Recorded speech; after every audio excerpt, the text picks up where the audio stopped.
तो last class में हम लोगों ने कॉलिगेटिव प्रॉपर्टी स्टार्ट किया था। कॉलिगेटिव प्रॉपर्टीज के अंदर आपको 4 कॉलिगेटिव प्रॉपर्टी पढ़नी होती है।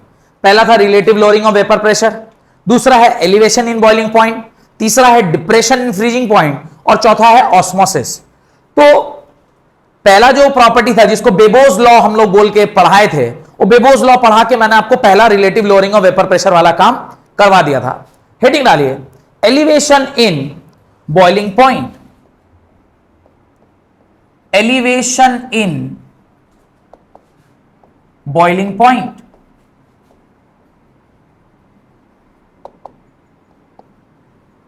अब जैसा कि नेम सजेस्ट कर रहा है कि बॉइलिंग पॉइंट को आपने क्या कर दिया है, एलिवेट कर दिया। एलिवेट कर दिया मतलब इंक्रीज कर दिया, यानी पहले जो बॉइलिंग पॉइंट था उसको आपने क्या कर दिया है, बढ़ा दिया है। कोई भी चीज सीखने से पहले मुझे यह समझना चाहिए कि बॉइलिंग पॉइंट क्या है। यानी हम लोग पढ़ते आ रहे हैं, ऐसा आज तो पहली बार नहीं पढ़ रहे हैं। वेपराइजेशन या बॉइलिंग पॉइंट में क्या होता है, कोई भी लिक्विड वेपर में क्या हो जाता है, कन्वर्ट हो जाता है। This only boiling point. तो बॉइलिंग पॉइंट का एक डेफिनेशन लिखिए, the temperature at which liquid gets converted to vapor, the liquid gets converted to vapor is known as boiling point। उसी को हम लोग क्या कहते हैं, बॉइलिंग पॉइंट कहते हैं। ये तो वो डेफिनेशन है जो बचपन में आप पढ़े थे। बचपन में ये डेफिनेशन पढ़े थे, क्या पढ़े थे बचपन में? हमने डेफिनेशन पढ़ा था कि वो टेम्परेचर जिस पे लिक्विड किसमें कन्वर्ट हो जाए, गैस में कन्वर्ट हो जाए, उसको हम लोग क्या कहते हैं, बॉइलिंग पॉइंट कहते हैं। पर वो डेफिनेशन क्या आज काम आएगा? नहीं। अब हम लोग क्या हो गए, बड़े हो गए, और बड़े हो गए तो बड़ा डेफिनेशन हम लोग को क्या होना चाहिए, पता होना चाहिए। तो दूसरा डेफिनेशन लिखिए जो 12th क्लास के लिए हमें जरूरी है, खास करके यहां पे हमें काम आएगा। Right, the temperature at which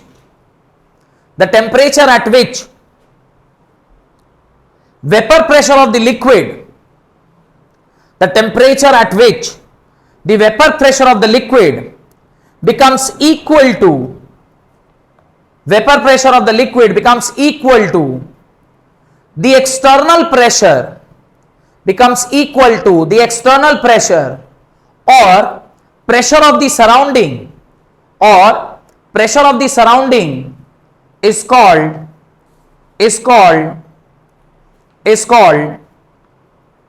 boiling point, is called boiling point।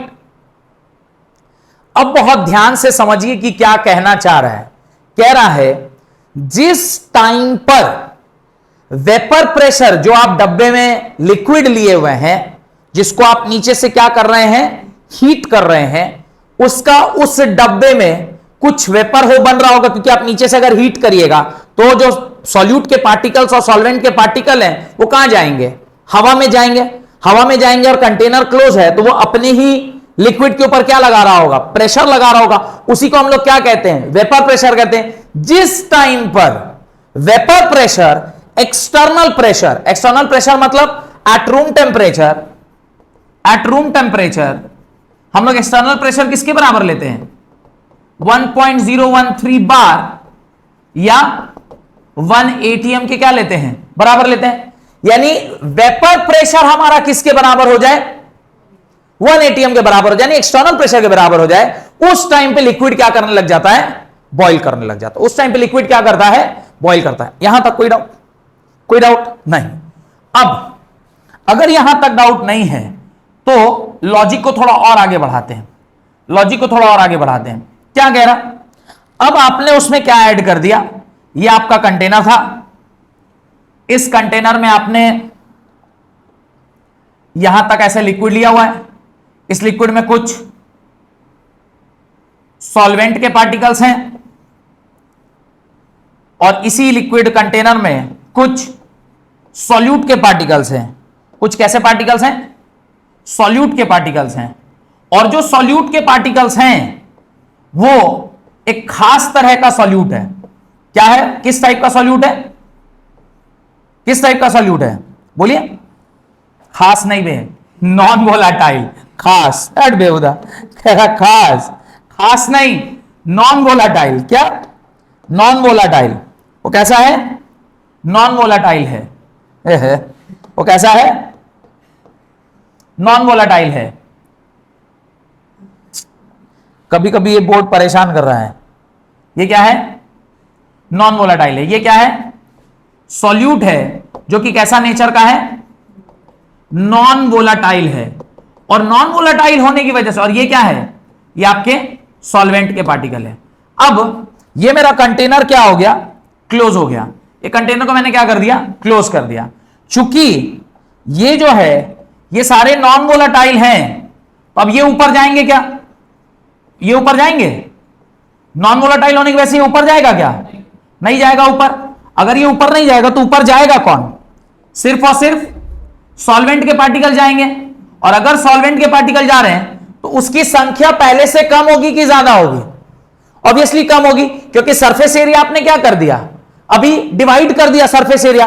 पहले क्या था? अगर सारा का सारा सॉल्वेंट था तो पहले से ऊपर जाने की टेंडेंसी ज्यादा थी, क्योंकि पूरा का पूरा सरफेस एरिया वोलाटाइल सॉल्वेंट से भरा हुआ था। लेकिन जैसे ही आपने क्या डाल दिया उसमें? नॉन वोलाटाइल सोल्यूट ऐड कर दिया। अब नॉन वोलाटाइल सोल्यूट ऐड करने से कुछ सरफेस एरिया इसका मार खा गया। जो सरफेस एरिया इसका मार खाया है, उसके अलावा जो सरफेस एरिया बचा है, वहीं से पार्टिकल कहां जा रहे होंगे? ऊपर जा रहे होंगे। तो पार्टिकल यहां से कहां चले गए? ऊपर चल गए। लेकिन अब जो प्रेशर है वो पहले से क्या है? कम है। अब इस बात को समझिए, जब प्योर सॉल्वेंट था, ये 1 atm है और ये आपका प्योर सॉल्वेंट है। ये 1 atm, ये प्योर सॉल्वेंट। डिफरेंस क्या है प्रेशर का? कम। थोड़ा सा हीट दीजिएगा, ये इसके बराबर हुआ और लिक्विड बॉईल करने लग गया। आपने उसमें क्या ऐड कर दिया? Non volatile solute. Non volatile solute add किया तो अब जो वेपर प्रेशर था वो क्या हो गया? घट गया ना। अरे वेपर प्रेशर क्या हो गया? घट गया। वेपर प्रेशर अगर घट गया, अब मुझे इसको हीट देकर यहां तक लाने में ज्यादा हीट देना होगा, कम हीट देना होगा?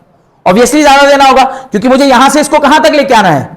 बोला है ना उसने, बॉइलिंग पॉइंट का डेफिनेशन क्या है? The temperature at which the vapour pressure of the liquid becomes equal to the pressure of the external, यानी pressure of the surrounding external pressure. तो एक्सटर्नल प्रेशर तो 1 atm फिक्स है।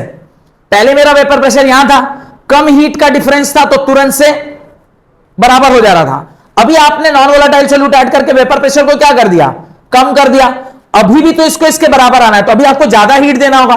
ज्यादा heat देना होगा तो टेम्परेचर ज्यादा लगेगा, और टेम्परेचर ज्यादा लगेगा तो बॉइलिंग पॉइंट भी क्या हो जाएगी? बढ़ जाएगी। तो ये क्या हो गया? Elevation in boiling point. यानी when you add a non volatile solute into the solvent, the vapor pressure decreases.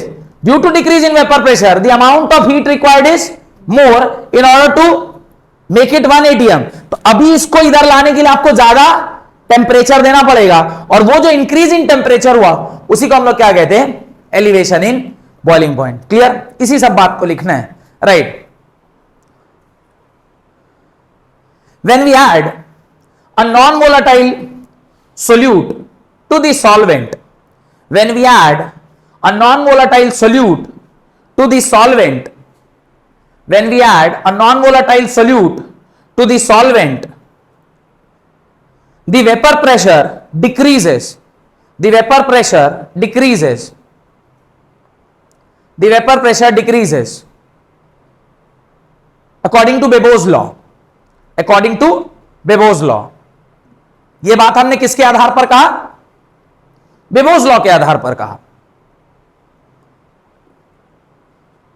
चूंकि अब वेपर प्रेशर क्या हो गया है? कम हो गया है। Therefore extra amount of heat is required, right? As there is decrease in, या as there is lowering of vapour pressure, as there is lowering of vapour pressure, extra heat is required, extra heat is required so that the vapor pressure becomes equal to atmospheric pressure. The vapor pressure becomes equal to atmospheric pressure. तो extra heat जो आपने दिया, actually heat in form of what? Increase in temperature. तो heat in the form of increased temperature. Heat in the form of increased temperature. लिख दीजिए, heat in the form of increased temperature, which increases its boiling point, which increases its boiling point, which increases its boiling point. ये वाला diagram तो आप लोग already बनाए हैं, इसलिए बनाने की आवश्यकता नहीं है। अब यहां देखिए, तो अभी इसका ग्राफ बहुत इंपॉर्टेंट है, उसको थोड़ा ध्यान से देखिए। ग्राफ जो हम किसके किसके बीच में प्लॉट कर रहे हैं, we are plotting the graph between vapour pressure and temperature. Vapour pressure और किसके बीच में, टेम्परेचर के बीच में। बहुत ध्यान से देखिएगा, कोई एक पॉइंट तो ऐसा होगा ना जो किसके बराबर होगा, 1 ATM के बराबर होगा। अब ध्यान देकर देखिए, ये हमारा प्योर सॉल्वेंट का ग्राफ है। जिस पॉइंट पे ये 1 ATM का लाइन है, ये 1 ATM का लाइन है, जिस पॉइंट पे ये ग्राफ 1 ATM के बराबर हुआ होगा, उसके करस्पॉन्डिंगली जो टेम्परेचर हुआ होगा, उसको हम लोग क्या बोलेंगे, that is called as TB. उसको हम लोग क्या बोलेंगे, टीबी बोलेंगे, रादर टी नॉट बी बोलेंगे। क्यों बोलिए, why will call it T naught B, because ये क्या है, प्योर सॉल्वेंट है। ये क्या है, प्योर सॉल्वेंट है। अब जैसे ही आपने उसमें क्या ऐड किया, सॉल्यूट ऐड कर दिया। सॉल्यूट ऐड करेंगे तो क्या हो जाएगा, उसका वेपर प्रेशर कम हो जाएगा, यानी यहां पर जो उसका प्रेशर है वो एक्चुअली रिड्यूस कर गया तो कहां आएगा, नीचे आएगा। यानी अब जो हमारा नया ग्राफ होगा, जो दूसरा नया ग्राफ होगा, जो कि सॉल्यूशन का ग्राफ होगा, वो कहां से आएगा, जो सॉल्यूशन का ग्राफ होगा वो कहां से आएगा, वो ऐसे आएगा। ये आपका किसका ग्राफ है, सॉल्यूशन का ग्राफ है। जिस पॉइंट पे ये 1 ATM हो रहा होगा, उस पॉइंट पे जो टेम्परेचर होगा, उसको हम लोग क्या बोलेंगे, टीबी बोलेंगे। अब आप देखिए, पहले आपका टेम्परेचर कम था, जब आपने उसमें नॉन वोलेटाइल सॉल्यूट को क्या कर दिया, ऐड कर दिया, अब आपका टेम्परेचर क्या हो गया, बढ़ गया। यानी there is difference in temperature which is called as delta TB. Difference in temperature आ गया और ग्राफ हमारा किधर शिफ्ट कर गया, it has shifted towards right, because pure solvent में और सॉल्यूशन में जो वेपर प्रेशर था वो क्या कर गया, रिड्यूस कर गया। और वेपर प्रेशर रिड्यूस करेगा तो ग्राफ कहां शिफ्ट कर गया, राइट में शिफ्ट कर गया। ये ग्राफ आप बना लीजिए। इसमें बस एक लाइन और ऐड करना है कि जब आप डेल्टा टीबी यहां लिखेंगे तो delta TB will be equal to TB minus TB naught, तो ये delta TB is equal to क्या हो जाता है, टीबी माइनस टीबी नॉट। कोई दिक्कत, ये जल्दी से बना लीजिए। Delta TB is equal to TB minus TB naught. अब बढ़े आगे, टीबी माइनस टीबी नॉट, ये आपका क्या है, डेल्टा टीबी है, TB minus TB not. Next लीजिए, आगे बढ़ते हैं। ग्राफ बना लिए, बढ़े आगे। अब देखिए, एक्सपेरिमेंटली लिखिए उसके नीचे, experimentally it is found that the increase in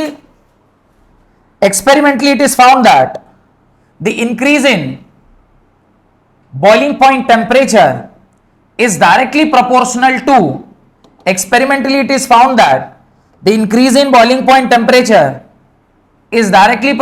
to molality. Therefore delta TB is proportional to small m.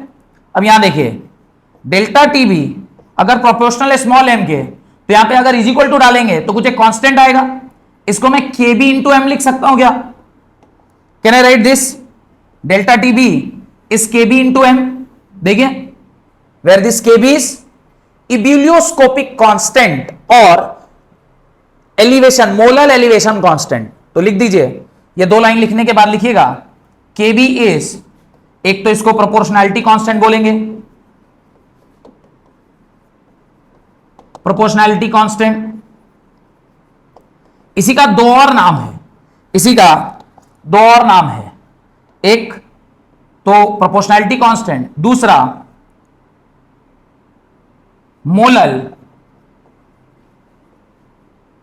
Elevation constant, और तीसरा इब्यूलियोस्कोपिक कांस्टेंट। तीसरा है ebullioscopic constant, EBULLIO, EBULLIO, ebullioscopic constant, ebullioscopic constant, ebullioscopic constant. Done, ebullioscopic constant. अब heading डालिए determination of, heading डालिए determination of molar mass of solute, determination of molar mass of solute. अच्छा, हमारा convention क्या है वो तो याद है ना आप लोगों को। ए हम लोग किसको लेते हैं? सॉल्यूट को, और बी किसको लेते हैं? सॉल्वेंट को। ये कन्वेंशन तो ध्यान है ना। चलिए आगे देखिए, determination of molar mass of solute, determination of molar mass of solute, determination of molar mass of solute, determination of molar mass of solute. ये हमारा टॉपिक है, ये हमारा टॉपिक है, determination of molar mass of solute. अब देखिए आप क्या जानते हैं, delta TB is equal to K B into M. Molality को क्या लिख सकते हैं? ध्यान से देखिए, molality is mass of solute, mass of solute और moles of solute, moles of solute whole divided by mass of solvent in KG. लेकिन अगर इसी को moles of solute whole divided by mass of solvent in gram लीजिएगा तो ऊपर क्या करना पड़ेगा? 1000। डाउट? कोई डाउट? आगे बढ़े। अब इसको हम लोग क्या लिख सकते हैं?